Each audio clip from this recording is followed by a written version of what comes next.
What's up, y'all? Today we're making turkey bone broth. We're going to can it up and it's going to look like this. This is my canned turkey bone broth. I have turkey scraps left over from Thanksgiving, from the back that I spatchcocked, and then some of the bones and things. You can roast your turkey bones first. I am not doing that. I am going to use these because this is going to have the grilled flavor, and I have some turkey that doesn't. It's fine. I'm going to use all of it. And you could do the same thing with chicken bone broth. You could use the scraps from chicken and save your bones, or you could just kind of use the whole carcass. And then I have a bag of my veggie scraps. It's onions, peppers, garlic. I think there's some carrot in here and celery. Any scraps, just throw it in a bag in the freezer, save it. And I'm going to put some apple cider vinegar in it to help break down. You can put this in a big pot on the stove. I am using my slow cooker on my Ninja. I'm literally just going to dump all of my scraps. Let me bring you over so you can see. Here we go. You may hear a baby in the back, but it's fine. Dump all of your scraps in the pot, and you're going to put your bones in there. Also, these are the ones that's grilled.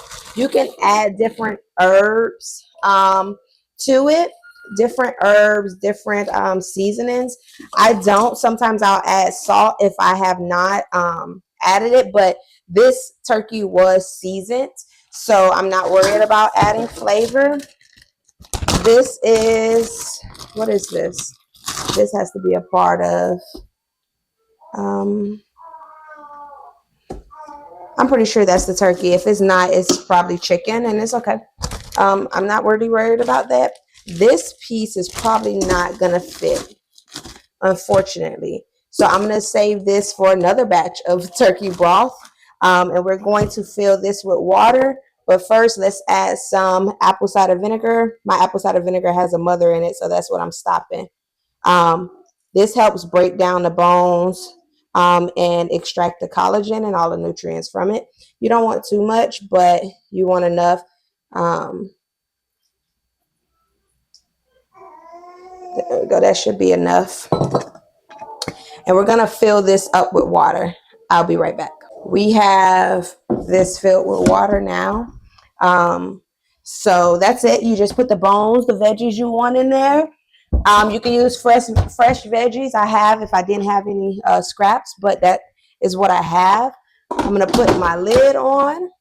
I am going to turn this on to slow cook. We're going to slow cook on low, and I'm going to put it on my max setting. I'm going to let it slow cook at a minimum for, I think about 18 hours is what I normally do. But I kind of just come and look and see.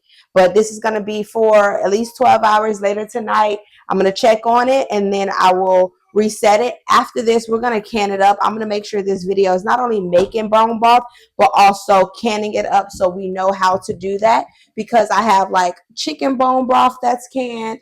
This is the turkey, right? They both look delicious. And I also have beef bone broth, which is this one. Very good. And I haven't bought broth stock from the store in probably at least 2 years, because I use my scraps from my chicken. I use the bones from when I buy a cow for the year. So this is how I make the broth, and we're going to can it up. I'll see you in some hours when this is ready to can up, or even when we're checking on it. I'll bring you in to show you what it looks like when we check on it. All right, let's check on the broth. It's been about 8 hours. So that's looking good. It's looking good. It's smelling good. Let me look at that. That's looking good. Smelling delicious. Everything's cooking down. And this golden color, you get that from roasted or cooked bones. You can, oh look, see, you can see some garlic cloves. You can put, raw bones in that haven't been cooked or roasted. But if you want that deep dark, rich color, you want to roast or cook the bones in some way. So this is coming from those grilled bones, and it's rich, and it's going to get even darker. Also, the onions add to it. But this is good. I'm starting to see the film across the top. Yep, this is good. I'm excited. I'm going to probably add so if it was on 12, it's been on for about 8 hours. So I'm going to probably add another 8 on this at low temperature. And I'll let it cook overnight. And then tomorrow I will probably can it. And I have that other bone, the back, that I'm probably going to roast tomorrow. And also make some more broth out of that. I'm going to probably just go ahead and make it versus freezing it, because I know I'm not going to feel like making it, later on as the weeks come for the busy garden season. This is the turkey back, turkey neck, and the turkey butt. The back is from the turkey that I spatchcocked, and the neck and the butt comes, I think, in the pack. I may have cut the butt off too, but I didn't need it. I am putting it in a cast iron, and I am roasting it in an oven to get that nice golden color. And I'm going to roast it at 400 degrees for about, I think it was about 20 to 25 minutes. You can go lower or longer. It's up to you. But I have some things that I harvest from the garden that I'm going to include in the next batch of bone broth. I have some celery, thyme, oregano, and parsley. And then I have the tops to my onions. And since they have a milder onion taste, I'm going to put all of these in there. And I love the taste of onions, so that's fine. And then I'll add a few garlic cloves and a bell pepper I have in the fridge, and that will be good. So I did let that continue to cook while the other part of the turkey was roasting. I am going to basically strain it with a big colander. And then I'll do a mesh strainer when I am jarring them up to be canned to get out any of the food particles. I do not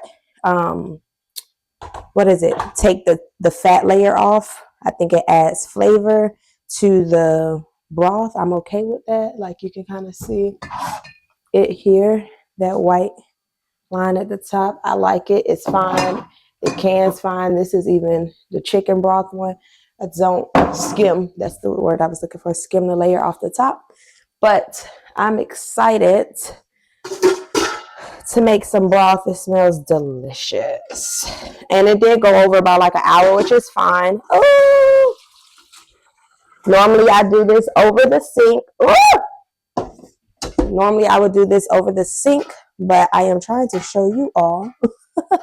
So, babe, can you come? She pours faster than I do. She told me the way to no waste when you're pouring something is you have to do it really fast. And I'm kind of scared to do it that fast. So pouring that into there.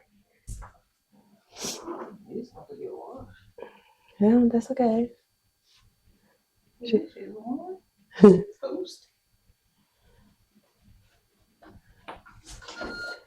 Block.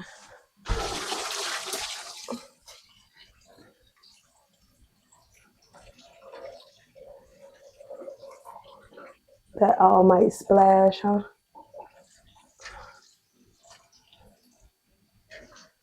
Oh, see? I wouldn't have been able to do that. I would have made a mess. I saw it happening. That's why I stopped. Wait, no, you can put it back over there because I am cooking something else.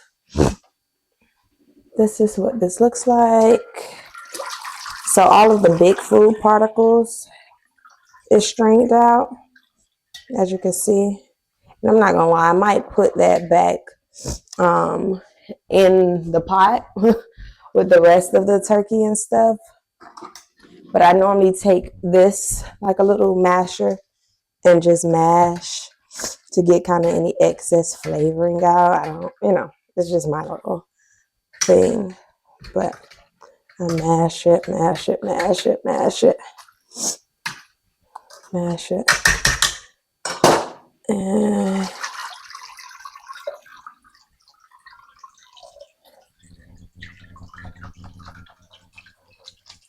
And just let that go.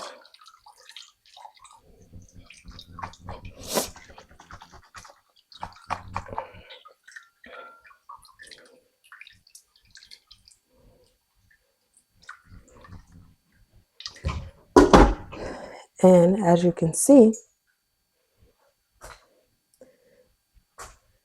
that's some pretty broth. It is pretty. I don't know. This might make 3 or 4 quarts. We'll see when we jar it up.